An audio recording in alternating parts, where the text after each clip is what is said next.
Hello everyone, welcome back to Asian मैथन। ये number system के प्रीवियस ईयर क्वेश्चन सीरीज चल रही है। कौन सा क्वेश्चन है ये? नंबर सिस्टम मतलब संख्या पद्धति के क्वेश्चन है। तो चलिए देख लेते हैं क्या दिया हुआ है, क्या क्या नहीं दिया हुआ है। ठीक है, ये एसएससी सीजीएल 2019 में पूछे गए थे। तो फटाफट से हम लोग मार्क कर देते हैं और चलते हैं, देखते हैं क्या कैसे इस क्वेश्चन को हल किया जाए।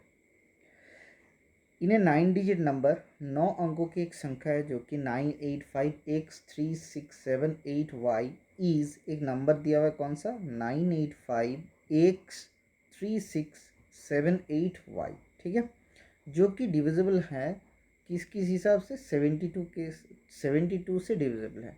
ठीक है, ये नंबर अगर 72 से डिविजिबल है, क्या आप बोल सकते हो इसके दो फैक्टर, एक 9 से डिविजिबल और एक 8 से डिविजिबल है।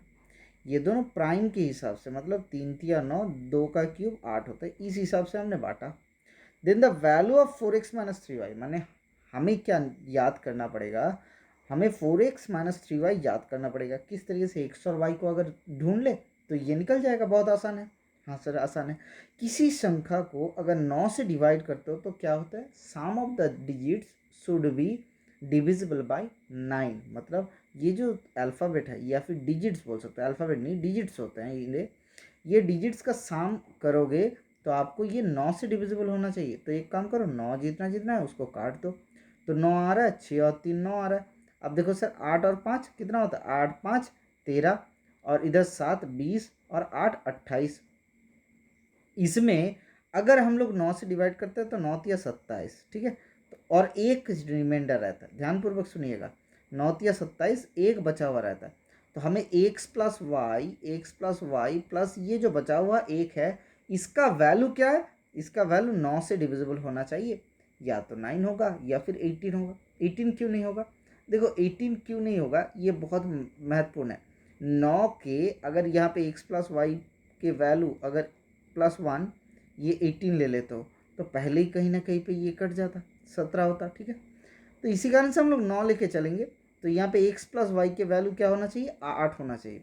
जैसे ही 8 होते हैं तो आपके दिमाग में पेयर खुलेगा कि 0 8 एक हो सकता है, 1 7 एक हो सकता है, 2 6 एक हो सकता है। इस तरीके से पेयर चलने लगेगा। ठीक है, तो ये सोचना नहीं है, अभी अभी दिमाग मत लगाओ। अभी कितना आसान है देखो, ये बहुत आसान है, हम लोग निकाल लेंगे। ठीक है, कैसे? अगर 8 से डिविजिबल करते हो इन डिजिट को, अगर 8 से आप डिविजिबल करते हो इन डिजिट्स को, तो क्या हो जाएगा? लास्ट के जो 3 डिजिट है उसको हम 8 से डिवाइड करेंगे तो डिविजिबल हो जाएगा।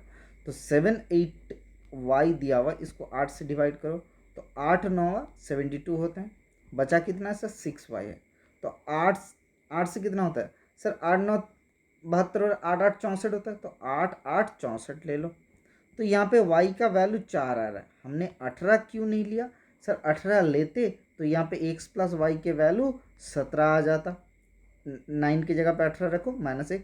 तो y के वैल्यू अगर 4 होते तो x का वैल्यू कितना होता सर? 13 होता, जो कि पॉसिबल नहीं है। इसी कारण से हमने 18 नहीं लिया था।